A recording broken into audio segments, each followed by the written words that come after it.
My heart was pounding as I rushed to the courthouse, already late for a critical testimony.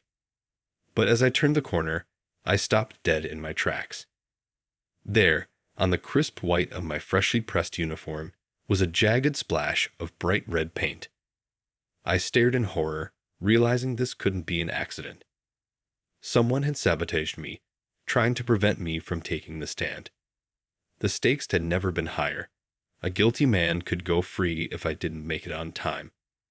In that moment, I knew I had to fight through whatever obstacles were thrown my way.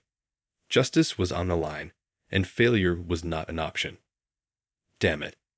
I yelled, frantically trying to rub the paint out of the fabric. But it was no use.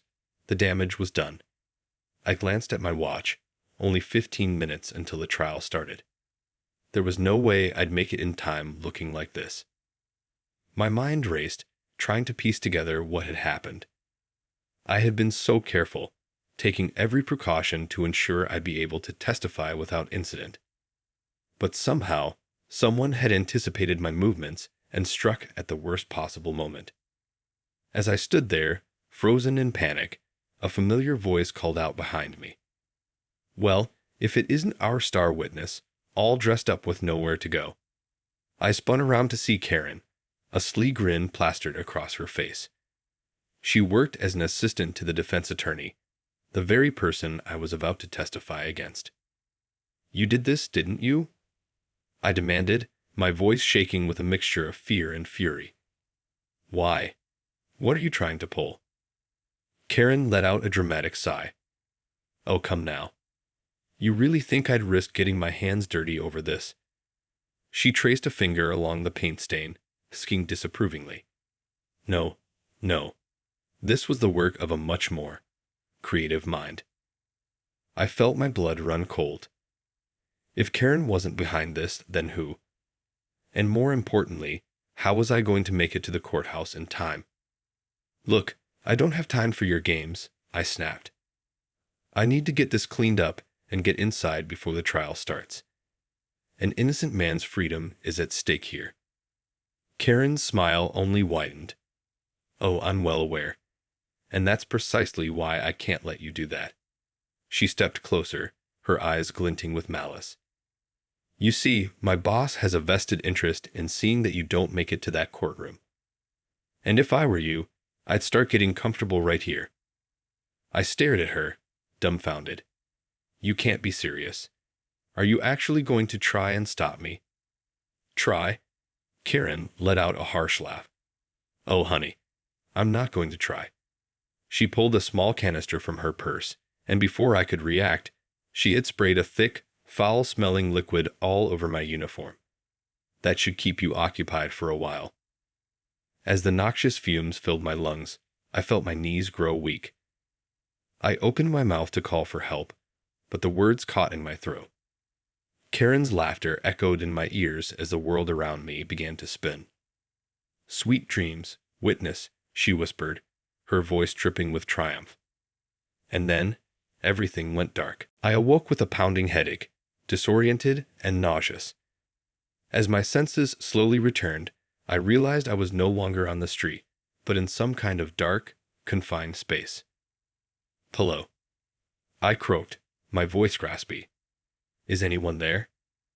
The only response was the faint sound of muffled voices and the rumble of an engine. Suddenly, it dawned on me. I was in the back of a vehicle, trapped. My mind raced as I tried to piece together what had happened.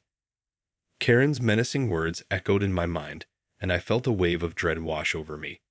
Had she really gone through with her twisted plan to keep me from testifying? I strained against the restraints binding my wrists, but they held fast.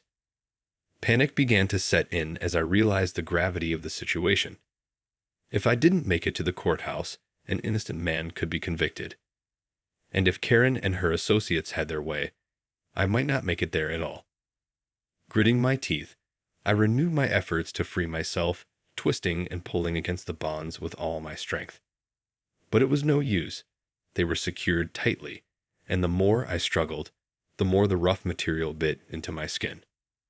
Just as I was about to give in to despair, a glimmer of hope emerged. My fingers brushed against a small object in my pocket knife. Slowly, carefully, I maneuvered the blade out and began sawing at the restraints. The going was agonizingly slow, and the cramped, swaying space made it difficult to maintain a steady grip. But I refused to give up, fueled by the knowledge that lives hung in the balance.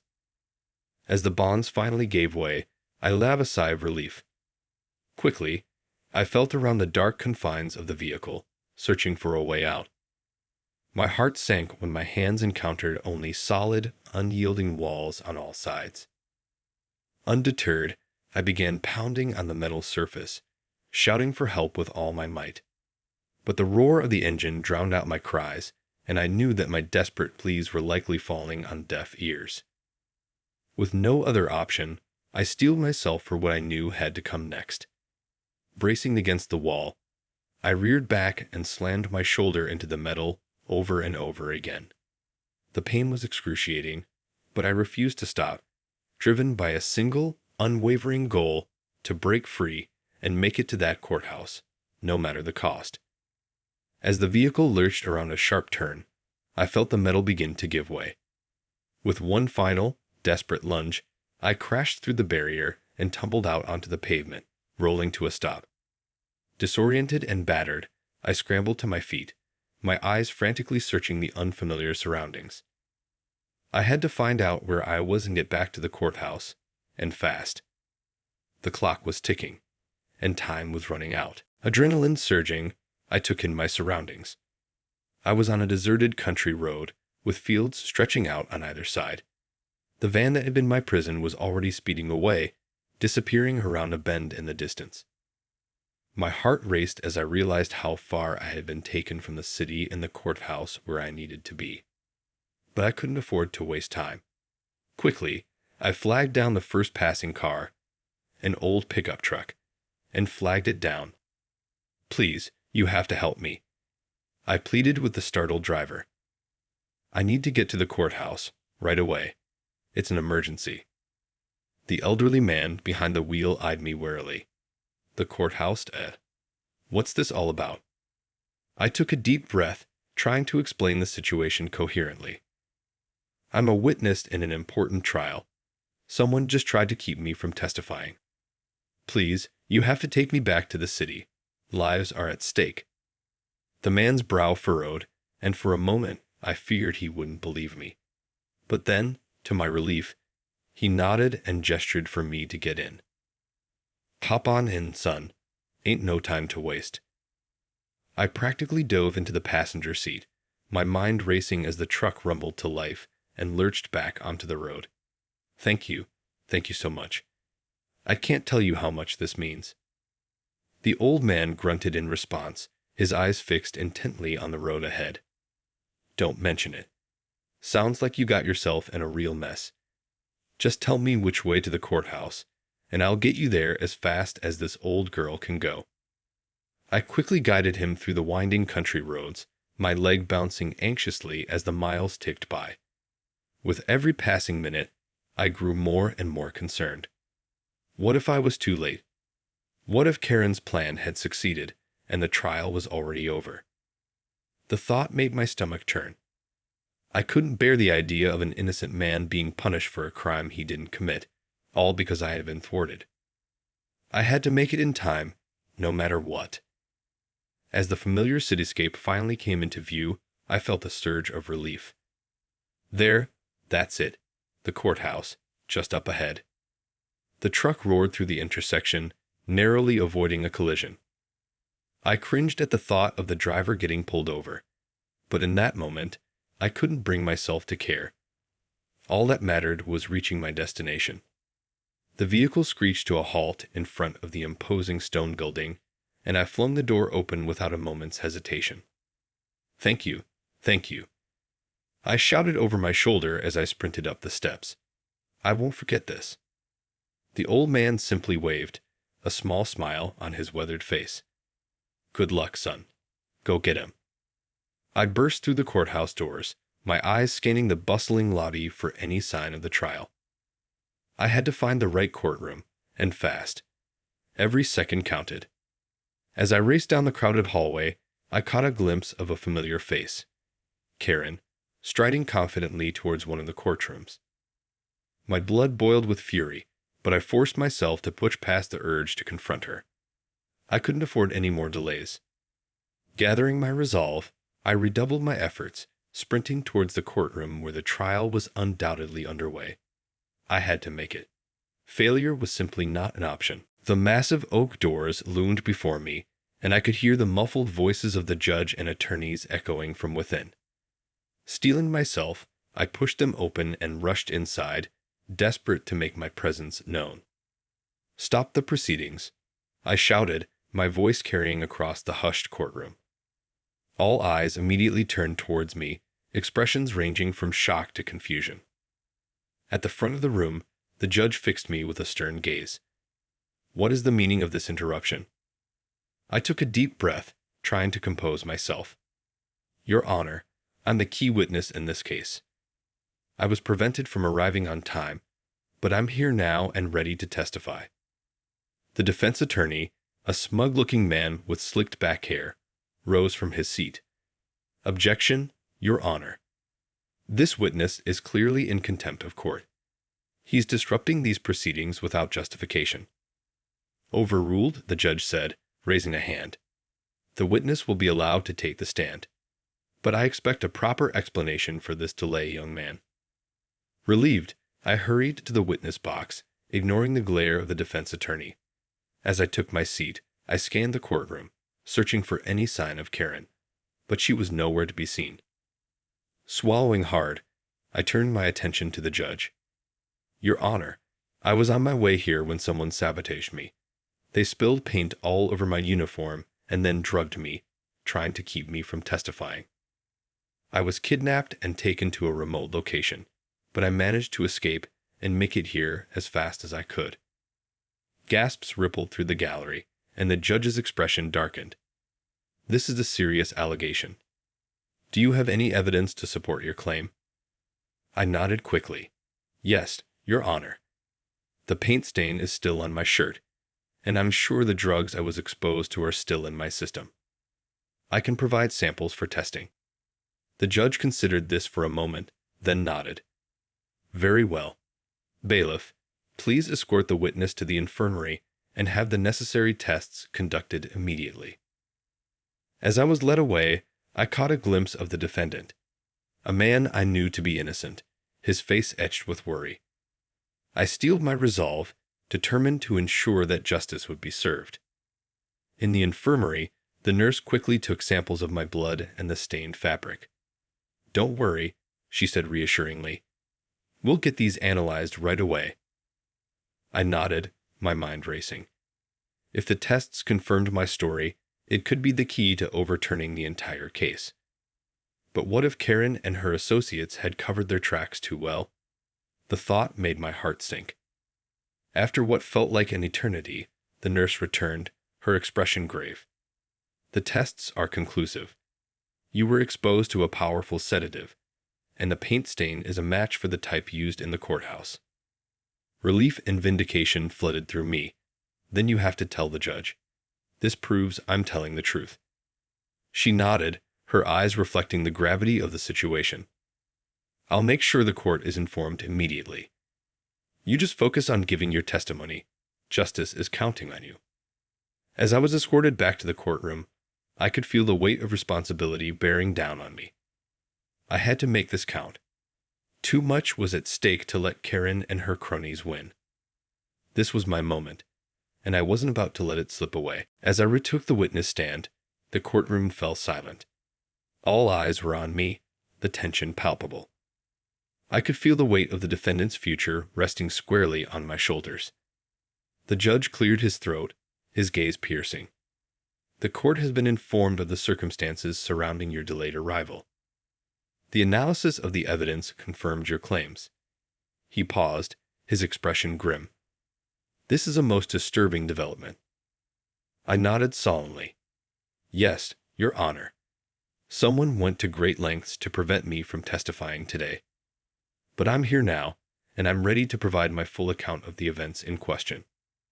The judge nodded, gesturing for me to proceed, Very well. The witness may testify. I took a deep breath, steadying my nerves, and began recounting the events leading up to my kidnapping. I described in meticulous detail how I had arrived at the courthouse, only to be confronted by Karen and the sabotage that had followed. As I spoke, I could feel the eyes of the jury upon me, their expressions shifting from confusion to dawning realization. The defense attorney, meanwhile, sat scowling, his knuckles white as he gripped the edge of the table. When I reached the point of my dramatic escape from the van, a hush fell over the courtroom. I could almost hear the collective intake of breath as I described the harrowing ordeal. And so, despite the best efforts of those who sought to silence me, I made it here to fulfill my duty as a witness. I concluded, meeting the judge's gaze with unwavering resolve. The judge nodded solemnly. The court has heard your testimony, and the evidence corroborates your account. He turned to the defense attorney, his voice stern. Counsel, do you have any response to these extraordinary allegations? The defense attorney rose, his expression a mask of feigned indignation. Your Honor, this is clearly a coordinated attempt to discredit my client and derail these proceedings. The witness's claims are nothing more than unsubstantiated hearsay. I felt my heart sink as the judge considered the attorney's words. Had the defense managed to cast enough doubt? Be that as it may, the judge replied, the court cannot ignore the gravity of these allegations. The testimony and evidence presented thus far raised serious concerns about the integrity of this trial. He fixed the defense attorney with a pointed stare. Counsel, I'm ordering a recess while this matter is thoroughly investigated. If any wrongdoing is uncovered, rest assured that the consequences will be severe. The gavel fell with a resounding crack, and the courtroom erupted into a flurry of activity. Reporters surged forward, eager to capture the unfolding drama, while the defendant sat stunned, his face a mixture of hope and trepidation. As I stepped down from the witness stand, I scanned the room, searching for any sign of Karen. But she was nowhere to be seen, having apparently slipped away in the commotion. I clenched my fists, a surge of frustration and determination coursing through me. She may have evaded capture for now, but I wasn't about to let her get away with this. I would do whatever it took to ensure that justice was served, no matter the cost. The recess dragged on, the air thick with tension as the court investigators delved into the disturbing allegations I had presented. I paced the hallway, my mind racing with 1,000 unanswered questions. Where was Karen hiding? Had she managed to evade the authorities, or were they closing in on her as we spoke? And what about the defense attorney? Was he complicit in the sabotage, or simply an unwitting pawn in a larger scheme? The sheer scope of the conspiracy left me feeling overwhelmed, but I refused to let it deter me. I had come too far to give up now. Justice demanded that the truth be uncovered, no matter the personal cost. As I waited, I replayed the events in my mind, searching for any overlooked clues or details that could help unravel the mystery. The paint, the drugs, the abandoned van. Each piece of the puzzle held the potential to uncover the larger truth. Suddenly, the sound of hurried footsteps jolted me from my thoughts. I looked up to see the bailiff rushing towards me, his expression grave. They're ready for you in the courtroom, he said. The judge has a statement to make. My heart pounded as I followed him back into the imposing chamber, the eyes of the assembled crowd fixed upon me. The judge regarded me solemnly, his weathered face etched with a mixture of concern and resolve. The court has thoroughly investigated the circumstances surrounding your delayed arrival, young man, he began, his voice carrying a weight that silenced the murmuring spectators. The findings are most troubling. I held my breath, bracing myself for the worst. Had the defense managed to discredit my testimony after all? It is with great regret that I must inform the court that the defense attorney, in collusion with the witness Karen, orchestrated an elaborate scheme to prevent you from testifying, the judge continued, his brow furrowing. I felt a wave of relief and vindication wash over me, but the gravity of the situation quickly sobered my emotions. So, they're both under arrest, then? I asked, unable to keep the urgency from my voice. The judge shook his head grimly. Unfortunately, the defense attorney has fled, and Karen's whereabouts remain unknown. However, the court has issued warrants for their immediate apprehension. My stomach sank. They had escaped, for now. I clenched my fists, determined to see this through to the end. Your Honor, I must insist that I be allowed to continue my testimony, I said, meeting the judge's gaze with unwavering determination. The truth must be heard, and justice must be served, regardless of the obstacles we face. The judge regarded me for a long moment, then nodded solemnly. Very well. The witness will retake the stand and proceed with his testimony. As I stepped back into the witness box, I could feel the eyes of the entire courtroom upon me. This was my moment. A chance to ensure that the innocent man on trial would not become a victim of a twisted conspiracy. Steeling my nerves, I launched back into my account, determined to leave no stone unturned. I would see this through to the bitter end, no matter what it took. As I continued my testimony, the weight of the court's expectant gaze bore down upon me. I knew that my words held the power to either condemn or exonerate the defendant, and the responsibility was a heavy one. With unwavering resolve, I recounted every detail, leaving no aspect of the sordid plot untouched. I described the brazen sabotage, the terrifying abduction, and the harrowing escape. Each element a piece of the intricate tapestry that had been woven to derail the course of justice. The jury listened with rapt attention, their expressions shifting from disbelief to dawning comprehension as the full scope of the conspiracy unfolded. The judge, his brow furrowed in concentration, scribbled furious notes, his eyes narrowing with each new revelation. When I finally reached the conclusion of my testimony, the courtroom was silent, save for the faint rustling of papers and the occasional cough. All eyes were fixed upon me, the air thick with anticipation.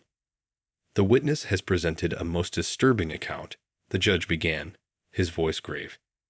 If what he has stated is true, then it is clear that the defendant has been the victim of a calculated and nefarious scheme. He paused, his gaze sweeping across the room. And this court will not stand idly by while the wheels of justice are so brazenly derailed. The judge turned his attention to the jury, his expression stern. Members of the jury, I must impress upon you the gravity of this situation. The testimony you have heard today casts serious doubt upon the legitimacy of the proceedings that have transpired thus far. As such, I am ordering a complete retrial, with the utmost care taken to ensure the integrity of the process. A murmur of surprise rippled through the gallery, and the defendant, his face etched with a mixture of hope and disbelief, leaned forward in his seat. Furthermore, the judge continued, his voice cutting through the din, I am issuing a warrant for the immediate arrest of the defense attorney and the witness Karen. Their flagrant attempt to subvert the course of justice will not be tolerated.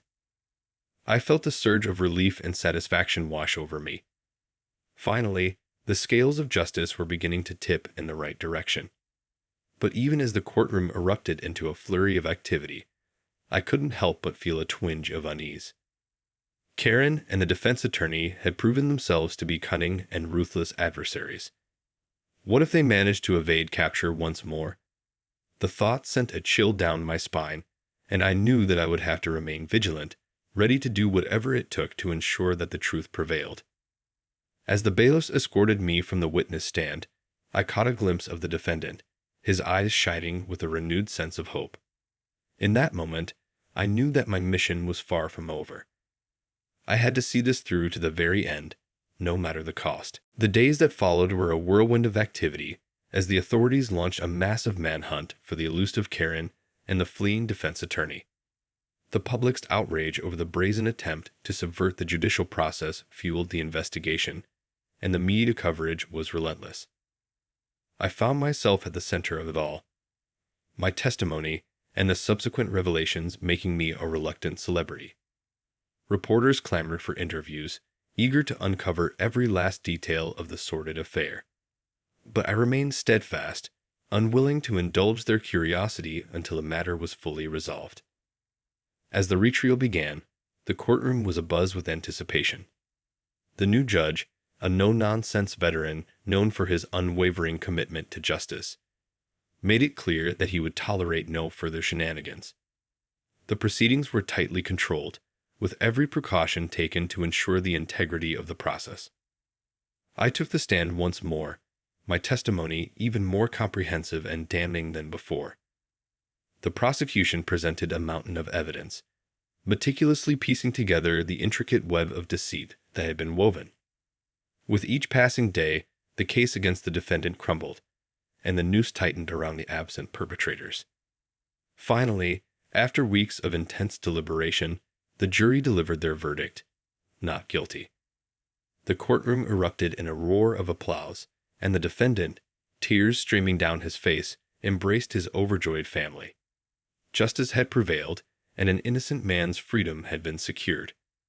As I watched the joyous scene unfold, a sense of profound relief and satisfaction washed over me.